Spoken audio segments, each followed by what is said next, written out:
নমস্কার কৃষক বন্ধুরা, আশা করি সবাই ভালো আছেন। তো দেশ ও দেশের বাইরে যারা আজকের ভিডিওটি দেখছেন সবাইকে জানাই আন্তরিক শুভেচ্ছা ও অভিনন্দন।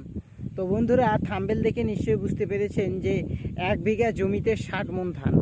আমাদের 1 বিঘা জমিতে 28 কেজি ওজনে কিন্তু আমাদের এদিকটা মনটা হিসাব যেটা হয় সেটা মনের হিসাবে কিন্তু 28 কেজি 1 মণ। সেই হিসাবে আমি বলছি যে 49 শতকে 60 মণ ধান এবার চাষ করে আপনাদেরকে দেখাবো। তো 60 মণ ধানটা অনেকের আমাদের এদিকের এমনিতেও হয়, কারণ জমির কিছু গ্রোথের পরিমাণ গ্রোথ ভালো থাকে। সেই জমিগুলোতে কিন্তু আমাদের এরিয়াতে কিছু কিছু জমির আছে যে 60 মণ ধান কিছু বিষ বা ভিটামিন এগুলো ব্যবহার কম করেও তারা ফলনটা ভালো পায়। তো বন্ধুরা, আজকে আপনাদেরকে আমি বলবো যে এই যে 60 মণ ধানটা আপনারা পাবেন কীভাবে, এর যে সঠিক পদ্ধতিটা আছে যে 60 মণ ধান 1 বিঘা জমিতে 60 মণ ধান একদম 100% হবে। তো সেই ধানটা কিভাবে চাষ করবেন সেটা আজকে আপনাদেরকে আমি বলবো। এবং যে 60 মণ ধানটা চাষ করার জন্যে যে আমরা জিঙ্ক আর বোরনটা ব্যবহার করি সেটা আপনাদেরকে আজকে বলবো যে জিঙ্ক বোরনটা কখন কি পরিমাণে কি সময় ব্যবহার করলে সবথেকে ভালো রেজাল্টটা পাবেন। কারণ জিঙ্ক বোরন তো আপনারা নিশ্চয়ই জানেন যে জিঙ্ক বোরনের ভিডিওটা আগে আমার এই চ্যানেলে কিন্তু দেখতে পাবেন না। এটাই আমার ফার্স্ট ভিডিও হচ্ছে জিঙ্ক বোরনের। কারণ আমরা ধান চাষের যে একদম সঠিক পথটা আপনাদেরকে দেখাবো যে ধানত কোন সময় জিঙ্কটা দিলে ভালো কাজ হবে আর কোন সময় দিলে খারাপ কাজ হবে, সব আপনাদেরকে ডিটেলসে বলবো। বন্ধুরা, তো আপনারা নিশ্চয়ই ধান আবাদ অনেকেরাই করে থাকেন। যেমন আমাদের এই মাঠে আমি কথা বলছি, আমাদের মাঠের চারিপাশে দেখবেন যে এই মাঠটা পুরো সবুজ দেখতে পাচ্ছেন। এই মাঠেতে এই মাঠের জমি দেখতে পাচ্ছেন, এই জমিগুলো দেখবেন যে সবারই কিন্তু 60 মণ ধান হয় না, কারো 50, 55, 45। অনেক রকমের কৃষকেরা অনেক রকম ধানটা চাষ করে থাকে।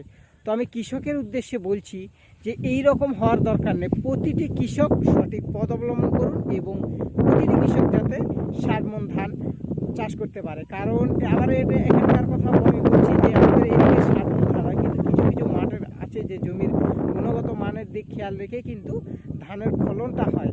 কারণ আমাদের পশ্চিম মাঠটা একটা আছে, সেই মাঠের কিন্তু ধান আমরা চাষ করলে সেই মাঠের কিন্তু ফলনটা সেই পরিমাণে হয় না, কারণ সেটা মাটির গুণগত মানটা কিন্তু এক এক জায়গায় এক এক থাকে।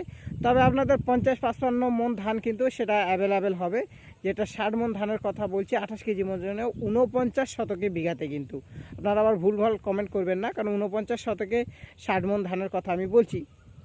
তো 60 মণ ধানটা কিভাবে হবে এবার চলুন মূল ভিডিওটি শুরু করি। তো বন্ধুরা, এখন কথাটা হচ্ছে এই যে আমাদের ধানটা দেখতে পাচ্ছেন, ধানটাতে আপনারা জিঙ্ক এবং বোরনের সঠিক ব্যবহারটাই যে দেখুন বাতাসে কত সুন্দর ধানটা দুলছে। তো জিঙ্ক এবং বোরনের সঠিক ব্যবহারটা করবেন। আপনার আমি বলিনি যে আগে যারা দিয়েছেন তারা লস করেছেন বা আপনাদের ধানের ফলন হবে না বা বেশি হবে না, সেই কথাটা কিন্তু আমি বলতে যাইনি।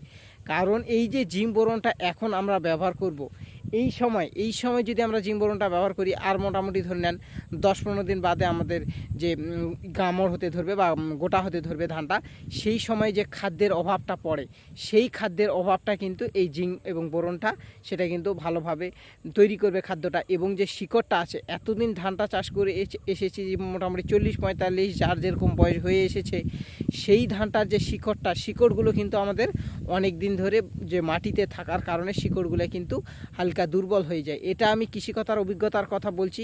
আপনি যখন দীর্ঘদিন আপনি ইয়ং বয়সে যেরকম ছিলেন, আপনি বুড়ো বয়সে কি সেইভাবে চলাফেরা করতে পারবেন না কখনোই।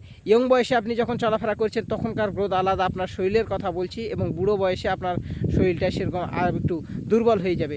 তো সেই রকম এই ধানটা মোটামুটি 40-45-50 দিন যখন বয়স হয়ে আসবে, তখন দেখবেন যে ধানের অটোমেটিক কিন্তু একটু দুর্বল ভাব চলে আসবে, কারণ ধানেরও একটা বয়স আছে। তো সেই কারণে জিঙ্কটা আমি আপনাদেরকে পরে দিতে বলবো, যখন দেখবেন যে ধানটা গামড় হওয়ার ভাব চলে এসেছে বা তারও আগে একটু দিবেন, যাতে সেই সময় গামড় হওয়ার আগেই ধানটা একদম শক্ত হয়ে এবং মজবুত হয়ে শিকড়টা বৃদ্ধি করে যাতে ফলনটা আপনাদের ভালো হয়। কারণ শীষের প্রতিটা দানা যাতে পুষ্টভাবে খাদ্যটা তৈরি করে জমির থেকে উঠাতে পারে, এবং আপনাদের যে পাতাটা থাকে সেই ধানের পাতাগুলো যাতে চকচক থাকে, এবং পাতার যে কালো চিটাগুলো দাগ হয় বা ধানেতে অনেক সময় কালো চিটা দাগ দেখা যায়, সেই দাগগুলো কিন্তু বন্ধুরা একদম ক্লিয়ার হয়ে যাবে। এই কারণে আমি জিঙ্ক এবং বোরনটা পরে দেওয়ার কথা বলছি। তো জিঙ্ক এবং বোরনটা আপনারা কিভাবে বা কি পরিমাণে দিবেন, তো চলুন সেটা আবার আলোচনা করা যাক। সো বন্ধুরা, এই যে আমার হাতে দেখতে পাচ্ছেন জিনকাম সি মানে সিলেটেড জিঙ্ক 12%, এই যে এটা দেখতে পাচ্ছেন সিলেটেড জিঙ্ক 12%, এই জিঙ্কটা আপনারা যদি ব্যবহার করতে পারেন তাহলে কিন্তু খুব ভালো রেজাল্টটা পাবেন। এই যে জিঙ্কটা আছে, এটার তো কোম্পানির তো এখন অনেক কোম্পানি বেরিয়েছে, সে আপনারা যে কোনো কোম্পানির যে সিলেটেড জিঙ্ক 12% অর্থাৎ 12% যেটা আছে, এই যে এই প্রিপারেশানটা সিলেটেড জিঙ্ক 12%, এই প্রিপারেশানটা কিন্তু আপনারা নেবেন।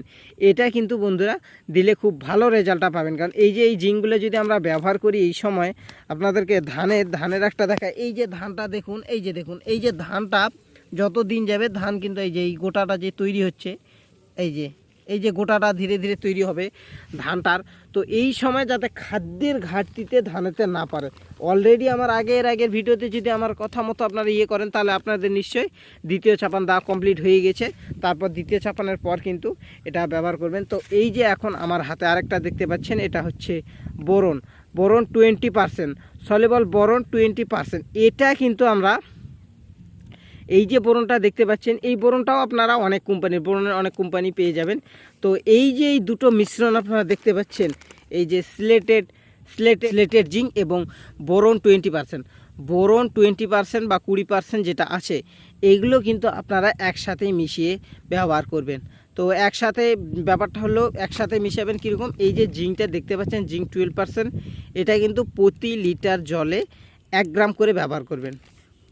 প্রতি লিটার জলে 1 গ্রাম, আপনারা খাতায় নোট করে নিতে পারেন। প্রতি লিটার জলে এই যে জিঙ্ক সিলেটেড জিঙ্ক 12% প্রতি লিটার জলে 1 গ্রাম করে ব্যবহার করবেন।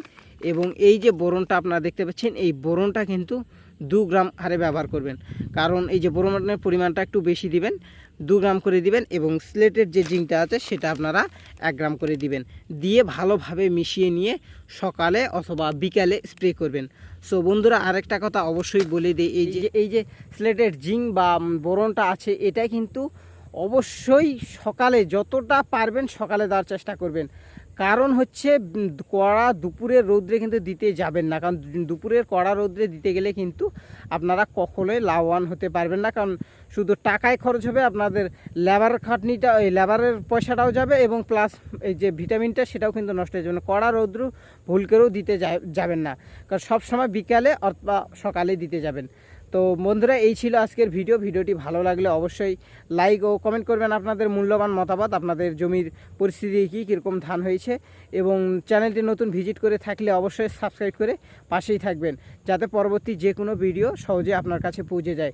কারণ এই কৃষিকাজটা করে যদি আমরা লাভ করতে না পারি তাহলে কিন্তু আমাদের কৃষিকাজ করে উন্নতি হবে না। কারণ কৃষককে আমি সঠিক পথটাই দেখাবো, কারণ এই কৃষিকাজটাকে উন্নতি না করলে আমাদের দেশের উন্নতি কখনোই সম্ভব নয়। তো এই বলে আজকে ভিডিওটি শেষ করছি। নমস্কার।